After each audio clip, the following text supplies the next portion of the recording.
guys, how's it going? So today we're going to be doing some perennial planting. You can see this gorgeous color right behind me. A huge gator load of beautiful perennials. So we have 3 different varieties that are going to 3 different locations in our garden. Check all of these out. Very different shades of pink we're dealing with here. I mean, you know, you look at something like this. This is a brand new Echinacea coming out next year, 2023, but you put this color of pink up next to this color. Boy, they look wildly different. Like this one's so much more cool in its undertones than this one is. This one's got a lot more warmth to it, but they're all gorgeous. So this one is a double coated raspberry beret double Echinacea. Aren't these gorgeous and big? So the flowers can reach up to 4-inch diameter and they grow about 20 inches tall, 2 feet wide. Echinacea do really well here for us. I know they do well for a lot of you guys too. In a real full sun area, they attract pollinators. I think they're resistant to deer even. We don't deal with deer in our garden like I know a lot of you guys have really intense deer pressure. In fact, we've only seen deer in our space. They weren't even actually in our garden. They were in the neighbor's field, and that was 5 or 6 years ago, like the first or second year we were in this place. So anyway, there are a zone 4 through 8. And the thing I like so much about Echinacea, like ours in the garden aren't blooming yet. These, you know, have been grown on to bloom a little bit sooner. But when they're in their natural rhythm, they usually start blooming about midsummer, and then they provide color through the whole season. It's not something, a plant that I ever deadhead because I like the seed heads. The way they look are really beautiful. They provide forage for wildlife, and they look beautiful in the wintertime too. So they just provide so much color through that like kind of dog days of summer and then through the rest of the season. I just love them. And I think they're gonna look gorgeous tucked in over here on the west side, maybe near some of that purple blooming penstemon. So we'll get some early color from the penstemon, and then these can pick up and be some color later on. Next, we have another salvia. So we recently planted, in fact, right here, we planted the pink profusion, which I love. This one is called Back to the Fuchsia. I've not ever planted this one before, and it looks very different from the pink profusion in that the bloom spikes are much thicker. Like just the diameter of these much thicker, and they've got a little bit larger of a growth habit, and you can just tell that based on like looking at this versus looking at, you know, the pink profusion, which, you know, we're kind of far from them, but anyway. Also, these have a lighter colored calyx than the pink profusion, so they just have a different vibe to them. But let me tell you what, if you want a pollinator attracting plant, this is the type to put in your garden. Any kind of salvia, any kind of veronica. I mean, they are just loaded all of the time. In fact, these were sitting on the ground near the greenhouse this morning. When I went to pick them up and put them here in the gator, they were covered in honeybees, just covered. Absolutely wonderful. And I've got a few sitting up there as well. We're going to do a large drift out in the south garden with these. These are a zone 3 through 8, just incredibly tough, and they are also resistant to deer and rabbits. And then peeking up in the back there, we've got an Astilbe called Montgomery. Aren't these phenomenal? Look at how gorgeous that is. So they grow 2 feet by 2 feet. Astilbe in our area do tend to want to be protected a little bit from the harsh afternoon sun. Although, like the tag says, sun or shade. In a shadier location, you won't get quite as much bloom production as you would in a sunnier spot. But I think I've got a really great spot right over here. So underneath this lilac, which I'm going to try to save, we actually have our irrigation system runs a flush every day to flush any sediment or whatever out, so this whole area stays really moist, which this plant also appreciates a lot. So you can see that I haven't put much in here. In fact, the lilac will probably be happier if we've got plants in here that'll utilize more of the moisture. So I'm hoping, let me just tuck this one right in here. Oh, I think that's so pretty. And even if it doesn't have as many blooms as it could out in the sun, I think the deep glossy green leaves are beautiful, contrasting the lamium down below. I do need to do some cleanup on the bottom of this lilac here, but I think that's going to be a really pretty look. Let's grab another one real quick. I'm going to have to check with Aaron on where all the irrigation is over here because, you know, since there is that flush, I know that there's some kind of tubes or pipes in here somewhere. But these are also pollinator attractors in terms of bees, and they're resistant to deer and rabbits as well. Look at that. This spot just needed it. We do plan on finishing the sprinter hedge too this year, possibly. I mean, kind of nice to have a little break in it too. Okay guys, let's just get all this planting done and then I'll tour you through, show you how it all ended up looking.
All done, and I'm really excited about each one of these plants. I think they all look really good where they ended up. So there's the Astilbe. So beautiful in this location. I mean, whether or not we end up doing the boxwood hedge, which you can see I never got around to trimming it this spring. However, the weather is so nice I could probably still do it. But either way, if we decide to finish the boxwood hedge, I'll dig up the lamium and move that in because I love lamium. I think that brings such a bright color to this area. But we'll still be able to see those bloom spikes peeking up above the boxwoods. These are really good for cut flowers too. So, I mean, just another reason why to grow Astilbe. Just awesome. And it was surprisingly easy to dig right here. I didn't run into any tubes or pipes, and only one hole had a little root in it. I was expecting to find lilac roots everywhere, and I just didn't. So yeah, pretty easy planting. And the Echinacea ended up all in the same spot right over here, so you can kind of see a little bit of a straight on view. We've got a viburnum in the back, and then penstemon, and then roses, oregano. Let me walk down the pathway this way so you can see the color from a little bit more of a distance. Entering in the west side, you can see all the color additions this spring, and we'll probably be able to see it a little bit easier once we get a little closer on it, but I can see that saturated deep pink down there, and I love it. Love it. So we've got the purple Veronica here. I'll do something probably blue, like maybe lamb's ear in between. I think that would be a really nice kind of grounding bold leaf plant. But I ended up putting all of the Echinacea in one spot. So there are 10 of them. I spaced them roughly 2 feet apart, which they grow about that, maybe a little bit less. So we should have a nice big patch of the Echinacea right here. So excited about that. To the left of it here, we do have a Mary Rose David Austin, and then we have drops of Jupiter oregano, which have a very dark kind of mauve pink bloom, which are just starting to produce buds right now. Love this bright pop of green right here though. I think it's so refreshing.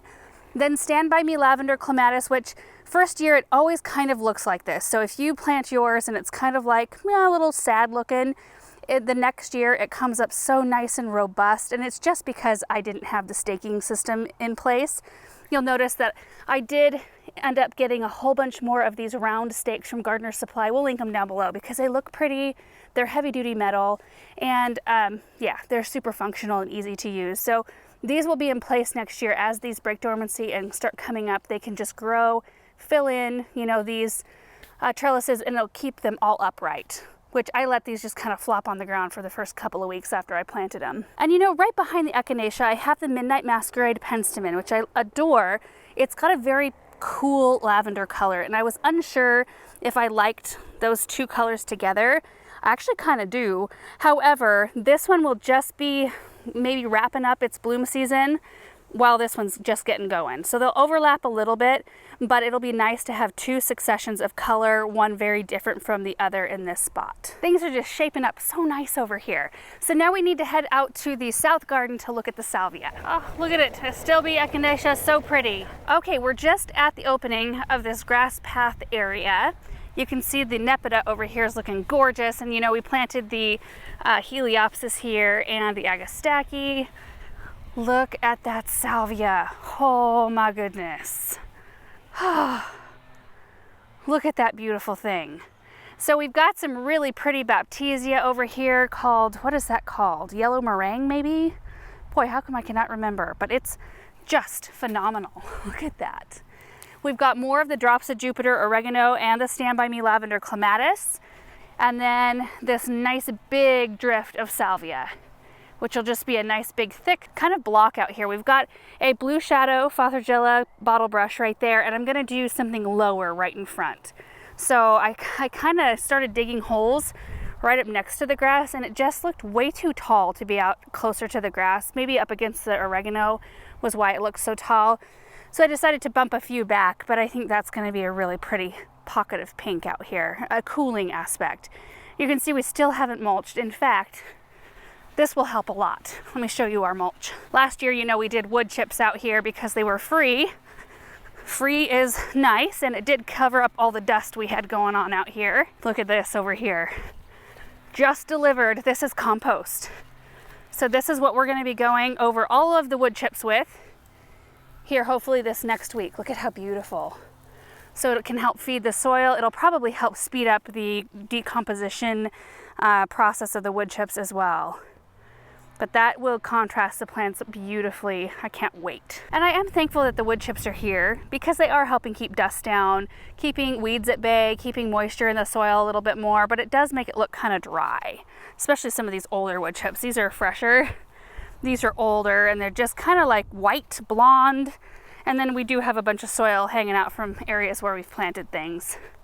So just imagine that with a nice dark mulch everywhere. Oh, it's gonna be beautiful. And here's the road view of the salvia. Eventually this will be so full you won't be able to see the backside of the bed from the driveway, but it looks really pretty right now. And that is gonna be it for today. The breeze is starting to pick up a little bit. In fact, we're supposed to have storms tonight, a cold front coming in. We had high temps last week of 89, which for this time of year is not bad. I'm not complaining, but tomorrow's high is 57, which is awesome. The next day is like 60, and then we're gonna warm back up gradually, but I'm welcoming all the cool temperatures that want to come our way. And the moisture, we got a ton of rain last night and supposed to get rain tonight, tomorrow, and possibly the next day. It's just wonderful. Plants are loving it, I'm loving it. Thank you guys so much for watching, and we will see you in the next video. Bye.